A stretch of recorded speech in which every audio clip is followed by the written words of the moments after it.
Welcome to the Body Peace Podcast, formerly known as Her Story on a Plate. This podcast has always been a space for deep, nuanced conversations about food, body image, and the stories our bodies carry. But as conversations have grown, so has our mission. That's why this is now the Body Peace Podcast, a name that reflects what we're truly here for, helping you step off the battlefield with your body and move toward more compassion, connection, and ease. Each episode will bring real, honest dialogue with your hosts, me, I'm Jennie Kramer. And me, Nina Manelson.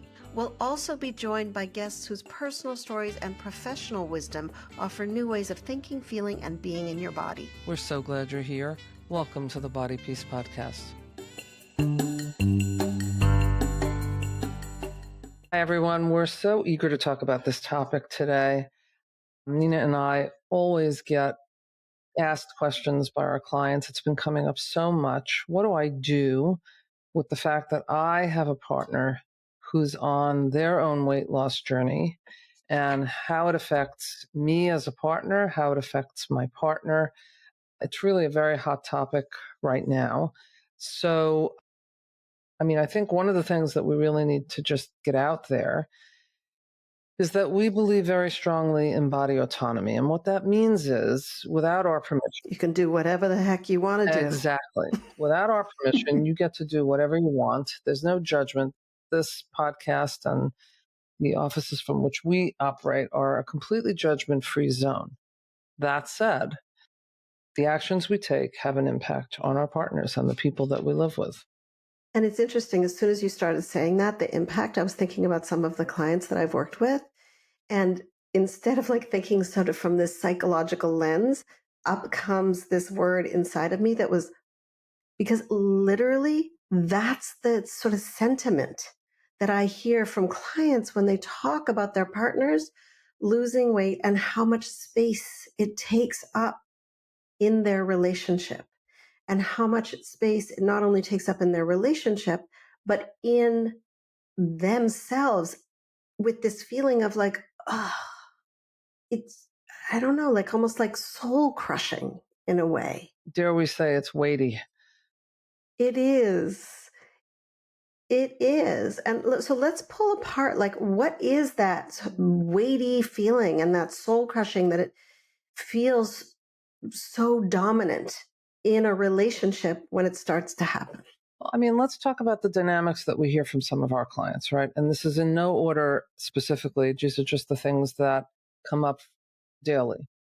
One is envy, right? There could be some level of envy. If my partner is going to have a body that's going to reduce, right?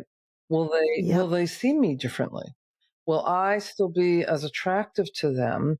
And by the way, is this going to kick in my own tendency to want to reduce my body size?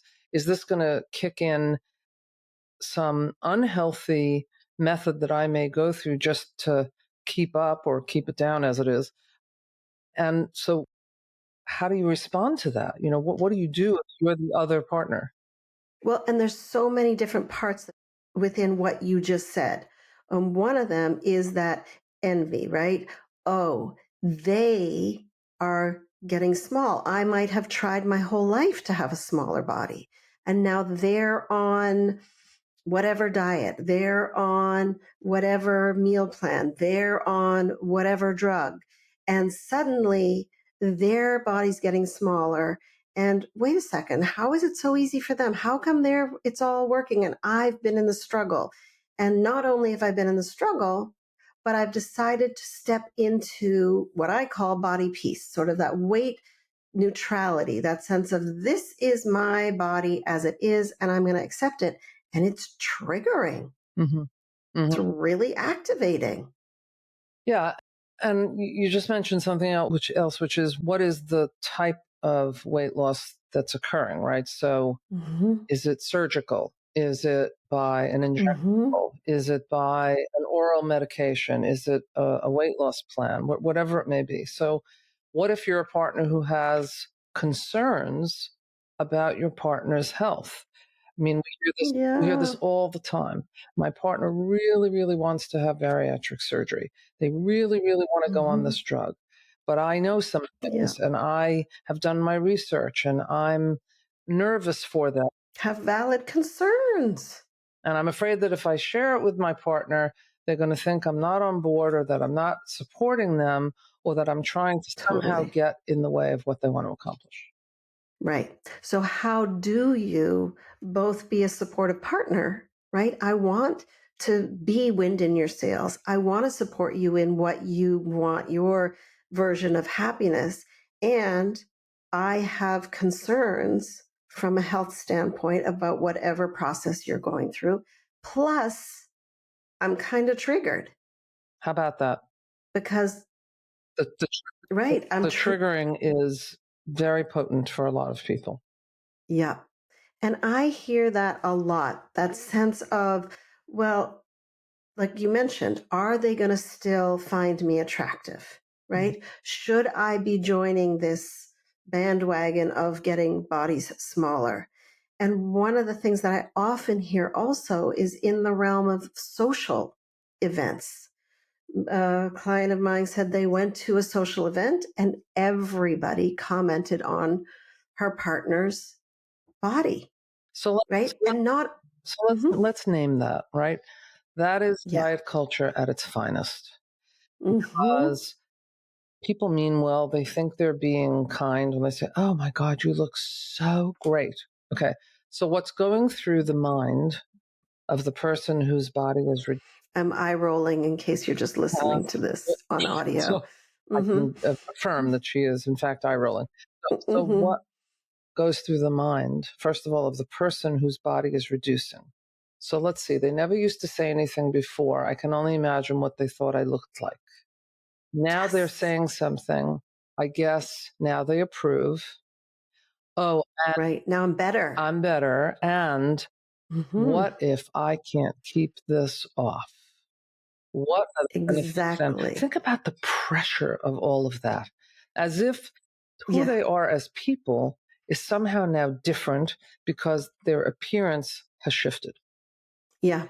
And Jenny, what you're speaking to is this place where we get into of, oh my gosh, now I have to stay small because look, finally I got the approval. Finally I got the gold star on the forehead that says, yay, I am a good person. And now what? I'm going to spend the rest of my days hustling to be this size that everybody says, you are great. You are awesome.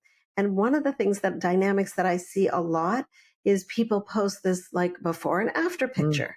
And one of the things that I Now, remind my now, clients now all the time, I'm eye rolling now, by the way. you're right, I can attest, Jenny's eyes are rolling. We should just like have like a pop-up. Mm. Eyes are rolling now. But it happens a lot. Right. So the before and after picture, what I remind my clients often is what we're seeing is the middle of weight cycling because there's a before, there's an after, whatever the process is to become smaller. But the truth is, weight loss most often doesn't stay, it bounces back Right. for a lot of different reasons. So you can imagine folks that are listening to us now who say, "Yeah, yeah, yeah, I've heard this. I Mhm. understand. Dieting is bad. It shouldn't be about good foods and bad foods. It shouldn't be about any of that. I know. But the truth is, I'm just miserable in my body. And Mhm. so I've been at this a long time and I'm going to do whatever I have to do now." Listen, Mhm. great. Do whatever you want. What we're talking about is do it in an educated way. Understand some of what may occur, right? And now coming back to the partner that you live with or the family that you live with, because Yeah. their experience of your journey is just something that needs to be acknowledged. Are you responsible for how your partner reacts to your journey? No, you're not responsible. But knowledge, But there is an yes. impact. There absolutely is an impact, right? And I hear you saying it loud and clear. Acknowledge that it's going to have a ripple effect, that there will be an impact. When your partner is standing next to you and everybody's complimenting you because you've lost weight, your partner's going to have some feelings. Yes. Yes. And let's, And I think knowledge yeah, is power, right? So you have yeah, to know some things. So let's say that your partner decides that they want to reduce their body size with all the new injectables because, after all, they promise the promised land. They are wonderful. For 3 seconds of mild discomfort, you can inject yourself, and it's once a week, and you'll stop yourself from yourself, and your whole relationship to food will change. Now, what happens is that you're bypassing your own natural appetite, your own intuitive knowledge of when you're hungry, of when you're full, and when to act on those cues. But okay, if that's what you've chosen, it's what you've chosen. But be clear, if you've chosen it, it's for life. Because when you right, stop and say, you know what, this is just getting too expensive, or it's just a pain in the neck, I don't really want to do this anymore. Okay, great, sure. Hopefully, you're going to be able to live your life not in the before and after of that. Bariatric right. surgery, sure, it's also the promised land, right? It's going to stop me from myself because isn't that what I want? I can't be trusted. I want to stop myself from myself. And you're going under the knife, and Mm, promise you that if you are yeah, someone who has tendency to eat in an emotional way, you will find a way to bypass it. So all that absolutely. said, I have seen that many, many times. And what you're speaking to also is this place when those things happen, right? When we have no appetite, when our stomach is smaller, when we're getting a very prescribed meal plan, it's going to impact mealtime at home. mhm. And mealtime, we want it to be a connecting time. We want it to be a nourishing time. We want it to be an enjoyable time. We would love for it to be a together time. So this is interesting. I'm thinking of a few clients as you're saying that who have families. And now, by whatever means, the person who's choosing to be on a weight loss journey is hardly eating when they sit down for a meal. Yeah. And so the partner's concern is twofold. One, our kids are watching this. Thank you very much. They're watching you leave three Yes. quarters of your food on your plate. What is that about? How do we explain that? Because then when they want to do that, is that really intuitive eating? Are they really not hungry? Or are they mimicking? Right. And then the second Hmm. part of it becomes that food is cultural and it's social. And so Yes. you're sitting with a family member who's on this journey and they're barely eating, and it starts to affect your own enjoyment. It's not to say that Right. your partner has to eat a lot for you to feel better about eating a lot. That's not what we mean. It's simply about you're breaking No. bread together, and the other partner could be done in 4 minutes because that's the plan they're on. Yeah. Well, our podcast is called Her Story on a Plate. Our plate is full of history, of our heritage, of our community, and you're opting out. Right. You're opting out, and that has an impact. And it may, as you alluded to, Jenny, have an impact on children in terms of making it not okay for them to be in their bodies as it is. Oh, look, everybody's managing their body in this family, or at least one person is, then maybe I should be managing my body as If well. I had a nickel for every perimenopausal woman who has, let's say, anywhere from 14 to 18-year-old child, and we'll, for this example, make them a girl, and they're saying things like, I don't recognize my body, it's hormonal, things Mm-hmm. are changing, Mm-hmm. I know I'm only really like X number of pounds heavier, but I really, really want to go on Wegovy. Okay. And their daughter, on the other hand, is Yep. seeking out care because they're on this very, very, very anorexic like restrictive way of eating, right? Now, it's so Yeah. easy to throw somebody under the bus. It's so easy to blame a parent and say, well, what do you expect? Look what they're watching. It isn't that. We have to honor Mm-mm. that there is intergenerational trauma where this is concerned, that we've watched Yeah. dieting from other family members, from our culture.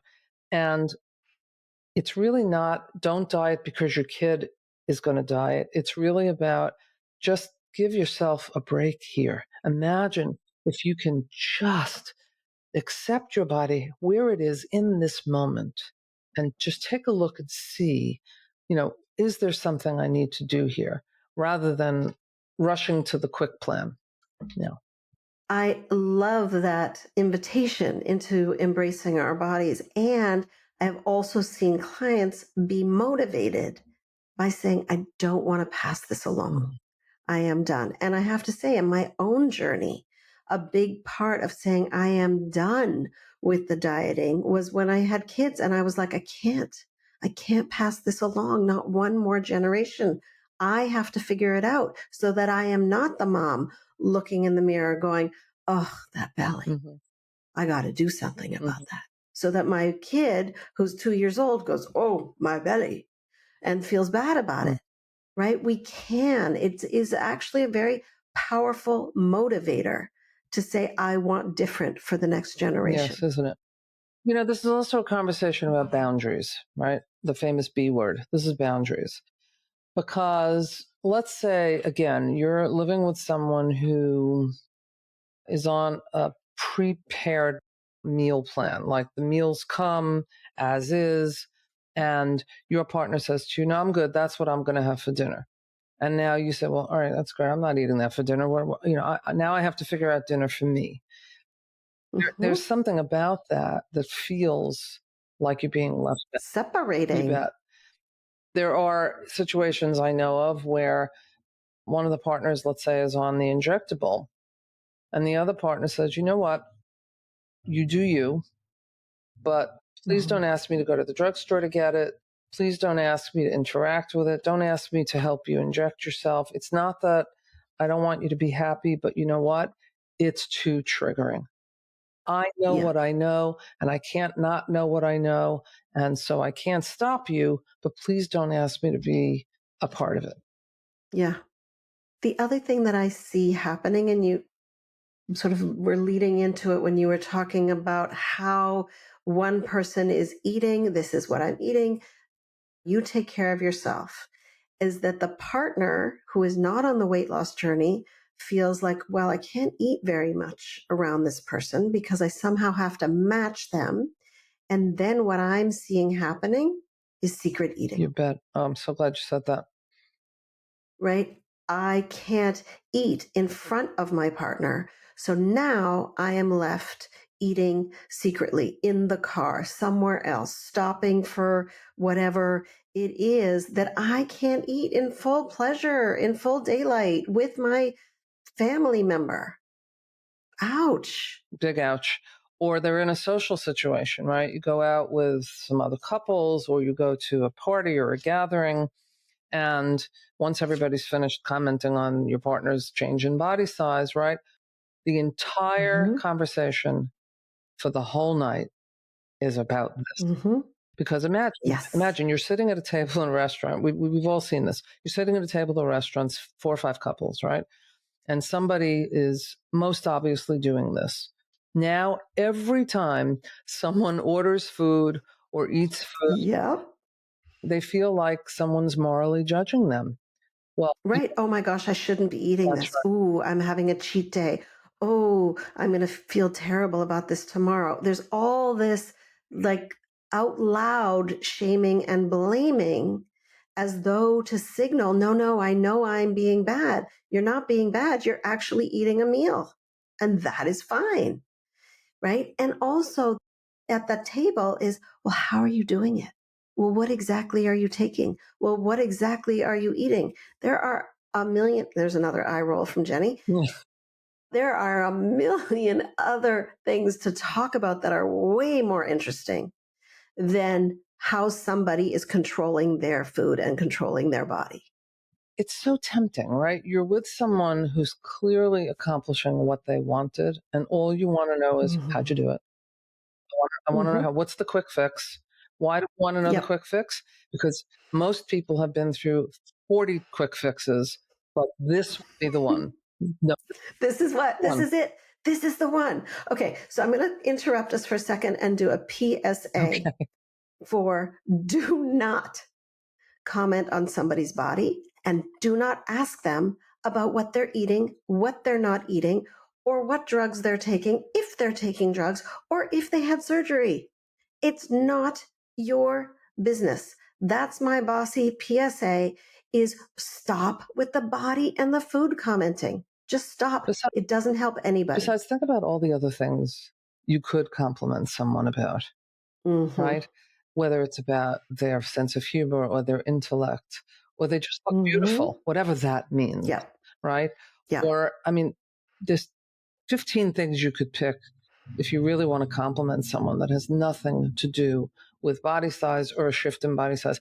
I remember when the singer Adele lost a very large amount of weight, right? Most people looked at that and said, oh, doesn't she look fabulous? Right? I looked at her and I said, oh God, she's now going to have to withstand the Mm-hmm. entire public at large comment Yeah. all over social media about what she used to look like, what she does look like, is she Mm-hmm. it off? How did she think she could sing when she looked that way? Is this going to last? I mean, it becomes like a public square. Like we all It talk about it. is. Right. Well, again, women's bodies get objectified, right? And it becomes the thing that's for sale, the information about somebody's body. And that is just so painful. I want to go back to what you were talking about when you said, there's so many other things that people could say. My favorite thing to say, and actually to have somebody say to me, is, I'm so happy to be with you. That's beautiful. Like I melt because really we want to be with people because we're happy to be with them. And when someone says, I'm so happy to be with you, I'm like, oh, just being That, is enough, yeah, someone right? once said we are human beings, not human doings. So it's Yes. very nice when we can be, right? When we can be, we don't have to do, we don't have to hustle for just the right kind of body in order to be Mm. acceptable.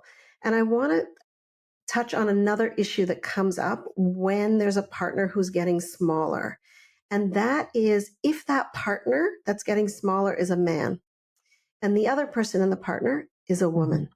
What I hear often is women saying to me, but my partner, my husband, my boyfriend is smaller than me. I am bigger than Mm. him.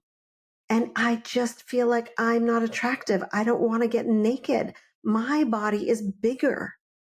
And there's so much to unpack in there. One is the whole comparison, which we will get into in another Right. episode, compare and despair. But the other piece is this archaic idea that women are supposed to be petite and very feminine and super cute, and we should be light enough to lift over the threshold. Not only that, Like, you're reminding me that I'm a tall person, although I probably lost an inch somewhere along the way, but I'm a very tall person. And for years, I would not date a man who was shorter than me, which now, right. of course, And there it but is. it's just the cultural aspect of, oh, men are supposed to be bigger. They're supposed to, a woman will Yes. feel more feminine if the male is Mhm. bigger. So yeah, this comes up all the time in weight loss journeys too, of course. Yeah. Right. So the man is losing weight. And now suddenly, where the woman was like, I'm an okay size, my body is fine. Now my body is too big. Let's talk about one other thing And that that's comes up a painful. lot too. Hmm. Is my partner now going to find me attractive? They Yes. are they are Yes. getting smaller. Getting They're all going the they're going to attention. feel better about themselves. They're going to feel more Hmm. attractive, and I'm now going to be Hmm. seen as a schlub. And what Yep. are they more likely to now cheat on our partnership or on our marriage? I hear this all Yes. the time, and Yeah. I would say that if that question arises, there's probably a deeper question within the relationship that preceded the Yeah. change in body Yeah. size, but it's a real fear. As if to Yeah. say, body size is the only way in which you will judge me, this partner that I've been with for however many years. And as soon as that changes, everything else is going to change. Think about what we're saying. This is Right. nuttiness. It's crazy. Right. That your entire worth as a human being in the relationship is based on your size. Now, most real relationships, authentic relationships, that is absolutely not the truth. And yet, one member of the partnership, that may be the belief that comes up. So let's wrap up this conversation by what would we suggest? What would we say to somebody whose partner is losing weight, and something we would say to the person who's losing weight? What do we suggest? Well, first of all, again, to repeat ourselves a bit, if you have a partner that either has discussed with you or has just decided that they're going on this weight loss journey, to be able to say to them, okay, I support all things you do, and Mhm. I love you the way you are. I'm going to love you however you turn Mhm. out. And I'm going to let you know if there's something about this that either concerns me on your behalf, that scares me on your behalf. You'll have your own choice about whether you want to make a change in it, but I'm going to let you know because I love you. So I'm going to Mhm. tell you that, not because I'm jealous or not because of anything other than the fact that I care about you and I love you. Right. It's calling into a deeper authenticity in the relationship. Right. Right? There's something that could create a rupture in the relationship. Mhm. And what it's calling us to do if we're in that situation is to actually lean into each other and say, this is what's happening for me. These are the feelings that are being brought up for me. These are the beliefs that are coming up around my sense of worth or attractiveness. Let's talk about this. Let's talk about one other very controversial thing. Let's say that your partner says, all right, I've embarked on this weight loss journey. Here's how I'm going to do it. I'm doing it. I'm committed. That's it. And let's say that you, as the partner, secretly think to yourself, oh my God, about time. Really glad they're doing this. Because you know what? Mhm. I have concerns about them. Okay. We know that you love your partners. I ask you to be just conscious of the idea that health Mhm. is not judged by body size, that there are so Yeah. many other factors to judge this by. And this is a whole conversation unto itself. But there Yes, are absolutely. wonderful books out there about health at every size, about weight neutrality. There's one I really like called Fat Talk, which is just I think, a great primer for most people. There's lots of them, but go in educated. You know, you're allowed to think what you think. You're allowed to feel what you feel, even say what you want to say. Just know where it's coming from. Mhm. Yeah. And be aware of the impact on the other person. Yeah. Our bodies are a place of deep sensitivity, right? And we take it personally because it is personal. It's our body. I can't, And so to be aware that these conversations are sensitive and they require incredible tenderness and vulnerability. and kindness and Yes, curiosity. and People kindness. that work with me Hmm. know that I'm very famous for saying, stay curious. It may not be what you Yeah. think it is. Just stay open and curious. And in the end, Yeah. please be kind to yourselves and to others. Sounds like a Mm, holiday that's PSA, but I really beautiful. do think that. That's a perfect way to end. Yeah. I hope this conversation was helpful and look forward to seeing you on another podcast. And please share it with your friends and your dear ones. We're so glad you joined us on this episode of Body Peace. Stay connected as we continue exploring what it means to live in your body with more ease, trust, and care by subscribing to Body Peace on Apple Podcasts, Spotify, YouTube, or wherever you listen. Be sure to visit us at bodypeacepodcast.com for special bonus content for those on our mailing list.